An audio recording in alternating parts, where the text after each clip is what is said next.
welcome to Stir and Fry Productions, the place where we discuss all things film. And today I'm joined by Thomas Field, who is a composer. Hello Thomas, how are you doing?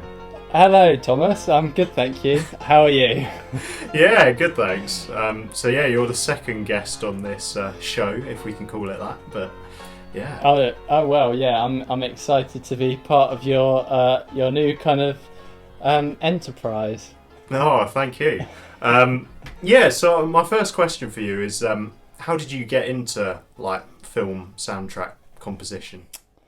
I've been into kind of creating and playing music from an early age. I started. I was lucky enough to have music lessons when I was young, initially on the violin, but my love for kind of film and TV music mainly centres around the television show Doctor Who, because my parents, when I was quite young, bought me one of the first soundtracks for the modern series of Doctor Who. And I just became addicted to this idea that there's all this kind of interesting music that's been composed for film and TV, but you can also listen to it as its own kind of thing. So from that point, I kind of became a bit of a... I had a bit of an obsession with Doctor Who and its soundtracks, and then that kind of branched out into wider film and TV and all the music that comes with it. Oh, fantastic. Yeah, so do you listen to soundtracks in your own time as well? Yeah. I kind of I find myself kind of going in phases where I'll just listen to one soundtrack for ages until I'm basically sick of it, and then I can't listen to it again for a few years. But yeah, no, I do spend quite a bit of time listening to soundtracks. Although I find it's good to kind of listen to lots of other types of music as well, because I guess, I mean, I'm not saying all soundtracks are the same. That's the complete opposite of the truth. But I guess certain things might kind of reoccur in lots of soundtracks, especially if I find myself listening to lots of soundtracks to similar types of films or anything like that. So yeah, I try to make sure I'm listening to lots of other types of music as well. So who would you say are your main inspirational composers? I guess Murray Gold, who did a lot of the Doctor Who stuff. Yeah, definitely Murray Gold. All the kind of, I guess, the family around Doctor Who. Ben Foster, who did the Torchwood soundtracks, as well as being involved in the Doctor Who soundtracks. Oh gosh, I mean, more recently, I love Ludwig Göransson's work, Black Panther. I guess Hans Zimmer's a bit of a cliche, but I guess Hans Zimmer's the way he kind of talks about music and projects and how he approaches each project in a very unique way. That's something I've been trying to do a bit more recently. Yeah, so you did the soundtrack for a short film I made during lockdown called Fight or Flight. So that was very kind of you. Thanks for your work on that. Oh, you're very welcome. It was great fun to work on the film. A very unique idea, and I felt like you gave me lots of, I suppose, room to experiment and do lots of interesting things. Oh, thank you. Yeah, well, I've got a little clip here, actually.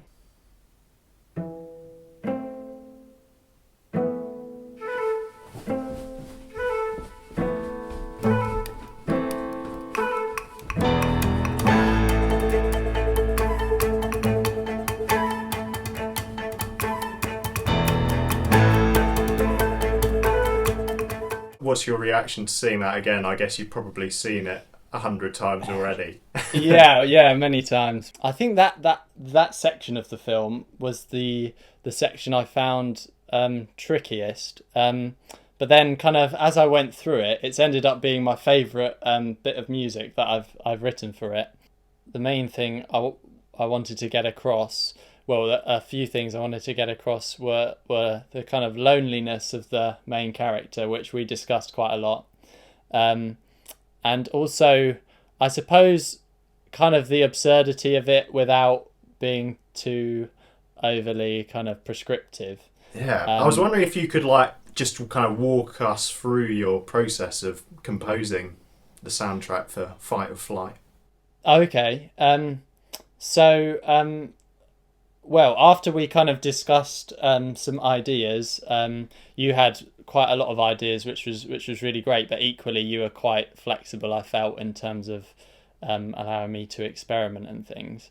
Um, so once we kind of discussed those, um, the first thing I really did was just to try and get some idea of a chord sequence or melody or something on my keyboard. It ended up being a chord sequence rather than a melody this time, which you can hear right at the start of the film, and it kind of reappears in slightly different ways throughout. Um, and then I suppose the kind of the sound of the film came next. So something you mentioned actually was including theremin, which I didn't. Don't worry, I forgive But, you. oh gosh, I'm glad that went okay. Um, but I wanted to keep that kind of synthesized idea in there. But I suppose there's a danger with synthesizers that they become quite impersonal. Um, so the first thing I actually put down, actually recorded, was a synthesizer, but I recorded it without a tempo, no kind of metronome, and I just played through this sequence and just kind of let it flow. I mean, it was a fairly regular tempo, but there's just a little bit of fluctuation in there, which I guess kind of gives it a little bit more of a human quality. And then I think I started kind of messing around with that and just seeing what I could do with that little fragment of an idea on that synthesized sound. So pitch shifting it, chopping it up so it's kind of not always playing all the way through. Yeah, so that was kind of the basis for the first cue actually, and then for the kind of the cue in the middle and the cue at the end, it was a case of trying to record lots of live elements. So I recorded quite a lot of me playing using this technique called Colegno on my double bass, which you basically get a stick or you can use the back of the bow, and you hit the strings with the stick or the bow, and it's got this quite kind of percussive quality. So for the hitting the double bass, I used like a classic kind of drumstick, but also these hot rods, which are really cool. They have a kind of, I don't know, I suppose they've got more quality to the start of the sound because they've got all these little pieces of wood. So it just kind of creates a slightly different start to the sound, which when you layer these different kind of timbres up with all these different sticks, it sounds slightly more pleasing than if you're just using the same one over and over again.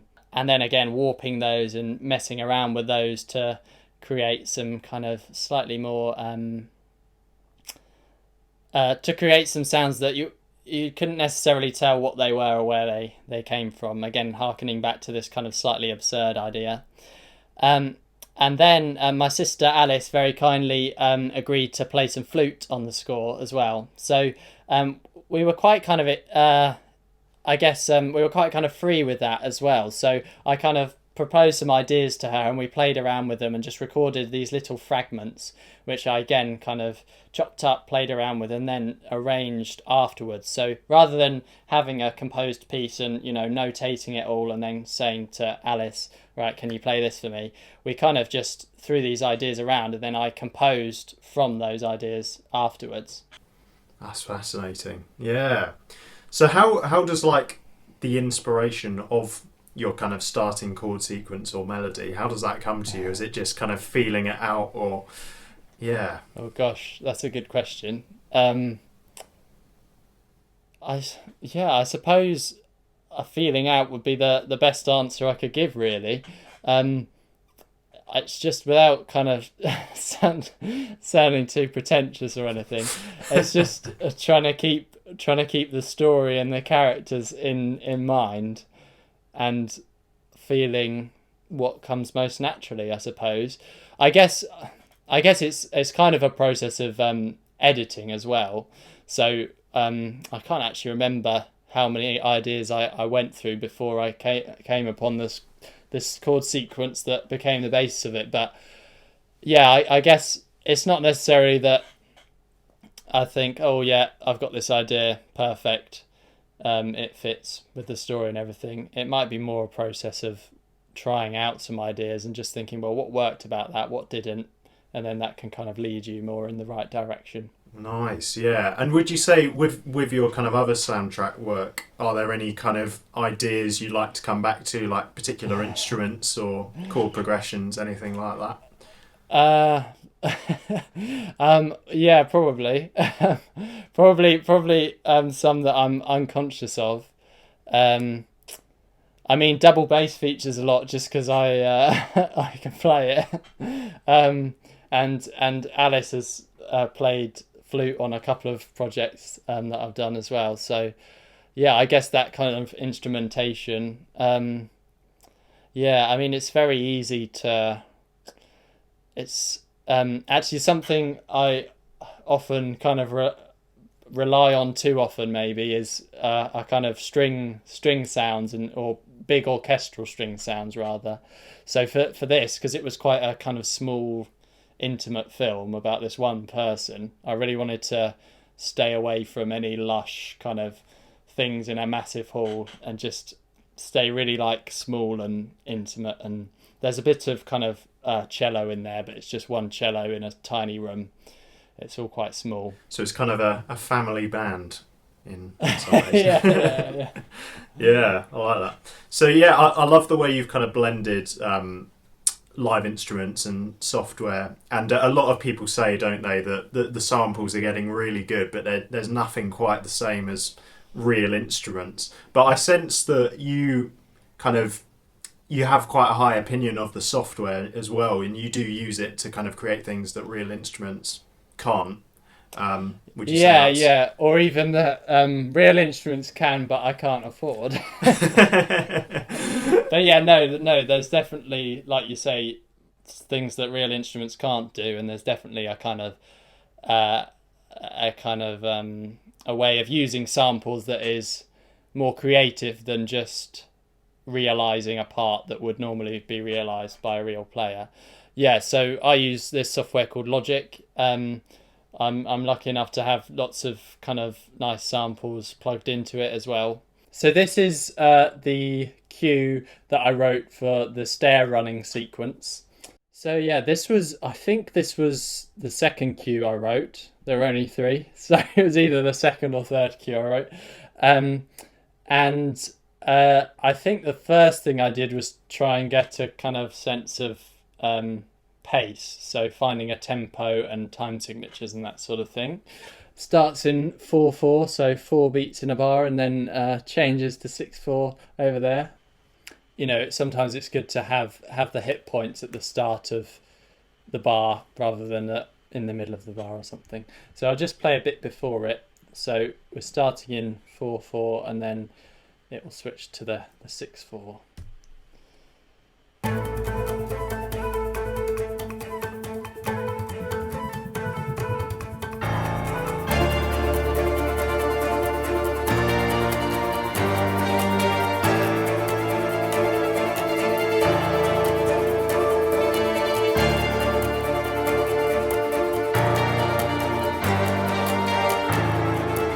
Got a little tempo change here as the man kind of slows down.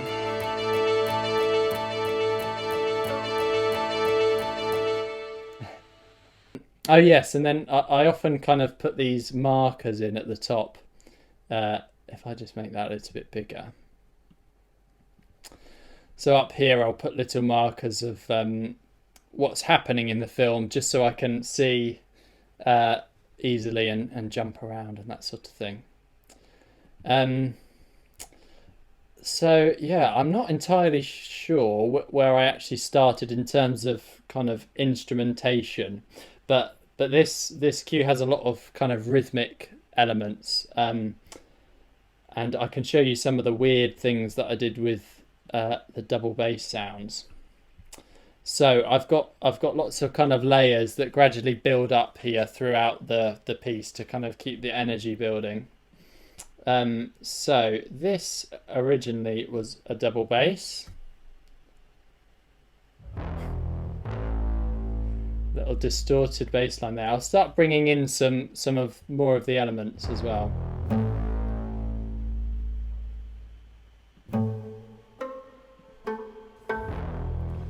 So all these little plucks are plucks or hits on the double bass, but just pitch shifted, so they sound slightly slightly strange, hopefully in a good way.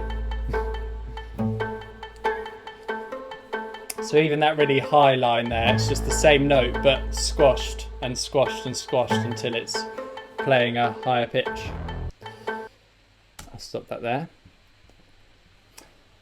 Okay, so yeah, I was going to talk about these bass sticks as well. So let's find somewhere with a nice amount of layers. So it's a very simple part, really. I'll just give it a play.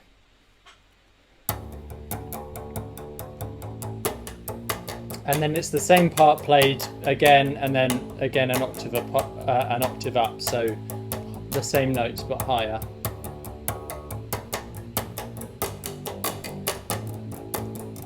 And for each of these I use those different types of sticks, just so when they're layered together they sound a bit more interesting.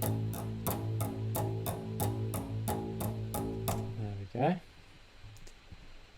we go.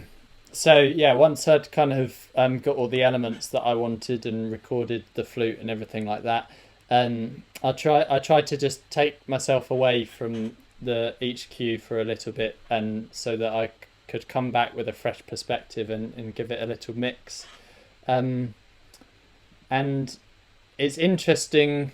I mean, I don't know, did you, because obviously you heard the demo or the original version and then you heard the mixed version. Did you notice much of a difference?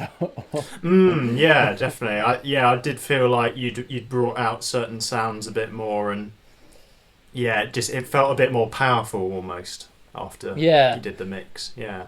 It's interesting, isn't it? Because you don't, without kind of getting actually into the project and just thinking about each individual sound, you wouldn't necessarily know how you would improve it for the mix just listening to like the original demo. But yeah, I just kind of tried to go through each sound and just think what's the point, not in a bad way, but what is the purpose of that particular sound and stuff, and does it have any things that need to be brought out or any things that kind of aren't necessary or are making it worse. And yeah, like you said, different things kind of pop out. It's interesting once you've been working on something for a while and then you kind of take a step back and then go back to it, you kind of realize, I didn't remember that I'd put these different things in there necessarily, and that certain things you think, oh yeah, that's maybe not required, and you can just take it out if it's not doing anything. Nice. Have you got any EQ going on or anything like that? Bit of EQ. Let's have a look. What's a good EQ? Classic bit of EQ. Oh yeah, this looks like some exciting EQ here. Look at all those. Yeah, so how did you arrive at that shape? I tend to just no. I tend to do a bit of contemporary art and then replicate it on the EQ curve. I think basically what I was trying to do here is remove some of the kind of harsher tones. This is on the double bass track stack, so a stack of tracks with lots of audio tracks in them. So yeah, just take some of the harshness out and boost the high end quite a lot. It's kind of I guess a cheap way of like boosting the high end is kind of a cheap way of making things sound um, like they pop a bit more. Yeah, I mean, sometimes it's a case as well of just. I mean, I'm no expert in mixing. I don't think there are people who know so many things about mixing and mixing is their entire life. But sometimes it's a case of just taking some frequencies out of one instrument so that another instrument can kind of occupy that area of the frequency spectrum, and they can both be heard, I suppose. Wow. Yeah. I mean, it looks very involved. Well, I don't know. This project is a bit messy. I didn't do very good housekeeping on it. Um, yeah, I guess it's just a case of building it up over time. And yeah, even though it looks a bit weird and I've all got all these clips everywhere, I guess it's similar to video editing, really. It's just you need lots of different elements to contribute to the whole. I could talk about some of the stuff I did with the flutes actually, because that's a bit weird. Oh yeah, definitely. So yeah, just zooming into these flutes, we kind of recorded tiny little fragments, and you can see that they're all kind of chopped up here. And again, adding in these layers as the cue goes on to build the energy. But I felt like they weren't really sitting properly with the rest of the track. So I kind of messed around with them. There's some quite heavy EQ going on there. And I also added this chorus effect, which basically duplicates the sound and pitch and shifts the pitch of the duplicate a different amount over time, so that it kind of sounds like there's multiple things playing at once rather than just one instrument, but it's quite kind of synthetic. So maybe I'll just give you a before and after. Right. So I'm just going to switch the chorus off.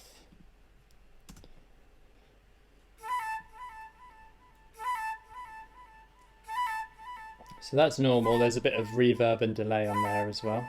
I'm going to switch the chorus on. So that's quite subtle on that track. If I switch to another one, just switch the chorus off. It's quite a subtle effect, switching it back on there. It just kind of has a kind of smoothing effect as well. I'm not sure quite how to describe it, but I suppose it kind of sits it back a little bit maybe.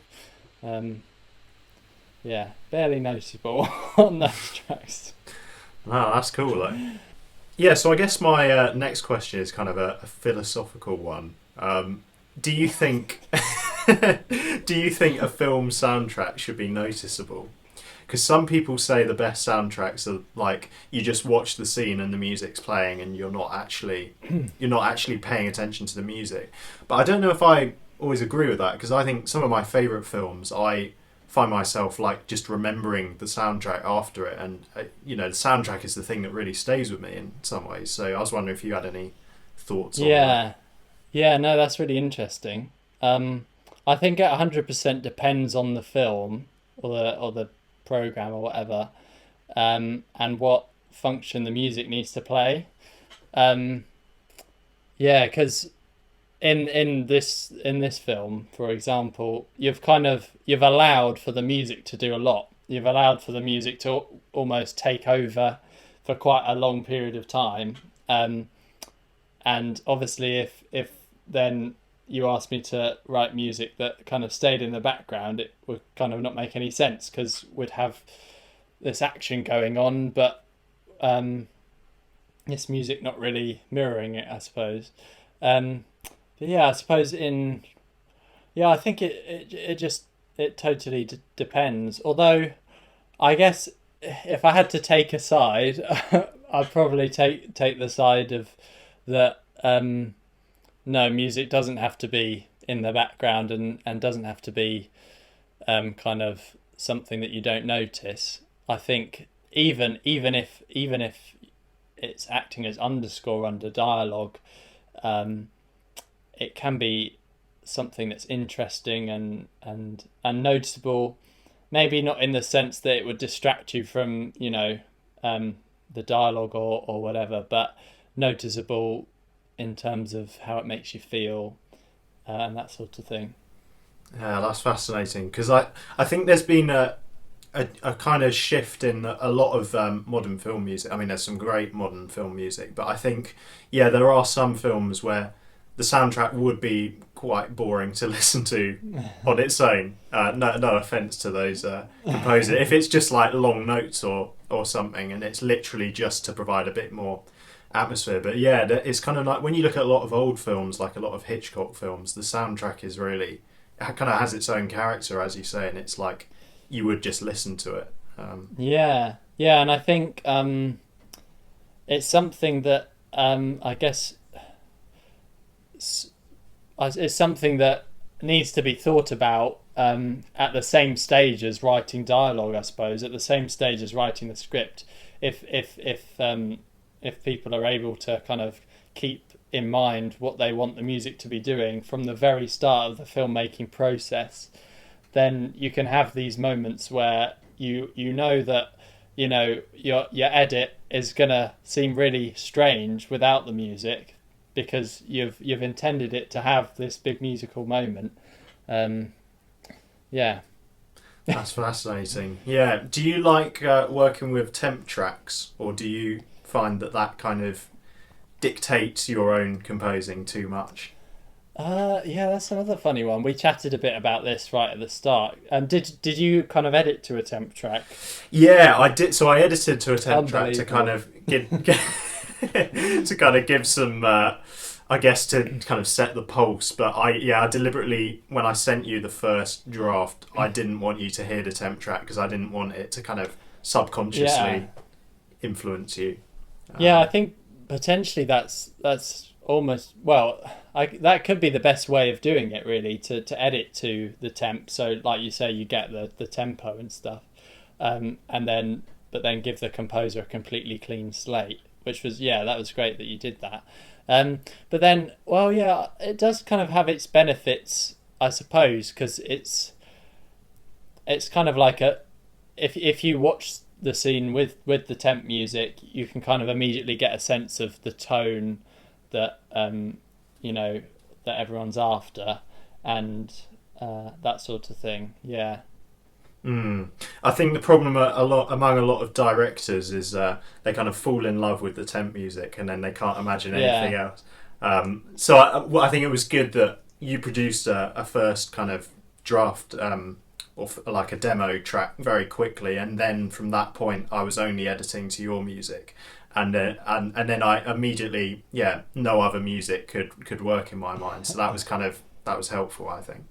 yeah. Okay, so maybe kind of yeah, getting the original music early on in the process can help with yeah staying away from the temp track addiction problem. The addiction, yeah, definitely. Um, yeah, this is another um, philosophical question. Um, if you were given fight or flight a year ago, do you think your soundtrack would be very different to what it is now? Yeah, yeah, definitely.